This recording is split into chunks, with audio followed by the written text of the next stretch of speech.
Hi, everybody. I wanted to come on here and show you an example of a proposal that I submitted, just so that you can see the structure and hopefully it'll help you when you write your proposal so then you can know exactly what it should consist of.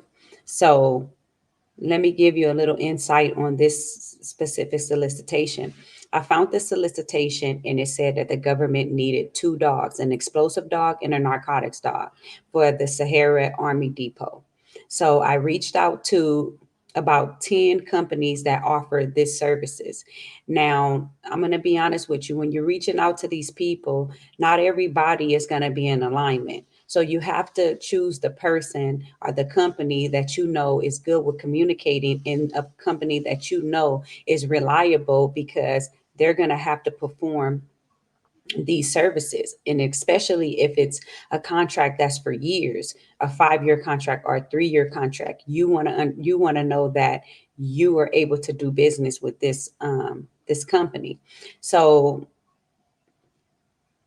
out of all of the companies, this was the company that I chose because I ended up going on a Google Zoom meeting with the owner. I told him what I needed. And then he said that, okay, I'm going to charge you X, Y, and Z. And for the explosive doc, I'm going to charge you X, Y, and Z for the narcotics doc. And I was like, okay. He actually sent me a whole proposal. He created the proposal. I really didn't even have to do nothing for this one in particular. Everything that you're looking at, he did it. He put the name of the army base that needed the dogs. He included my business name. He put the explosive detection, and also the narcotics detection. He put his company name and it was created by him. He also put a table of a content. He also put an about us page giving a description of the company, and also he did a capability statement. He also did the scope of work for the explosive dog, explaining exactly what they're capable of doing. He also gave an example of different explosive that he recovered in the past. He also gave more illustrations of how they were able to find explosives on cars and so forth. He also gave a scope of work for the narcotics dog and gave an illustration of some narcotics that he's recovered.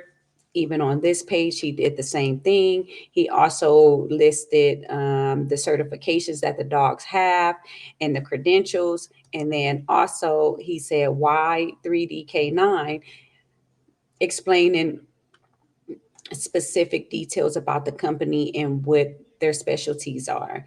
Also, he included that they are capable of GPS and reporting. Also, he gave references from different businesses that they have already did business with and perform services with. And then this right here is something that I had to create. And this was something that the contracted officer included in the solicitation where I had to answer these 10 questions. Also, they had these yes or no questionnaire in there that I had to answer. And this is just basically asking, are the dogs certified in the state of California, and so forth and so forth. And then this was my quote. And this was a 3-year contract. And that was it. And then I submitted the proposal to the contracting officer via email that was listed on the original solicitation. Now, in the beginning, it is some pages like the 1449 that every solicitation is going to need to include, and that's this document. That one that but it have some personal information on there, so I didn't include it like a visual, but that is a document that you will have to attach to your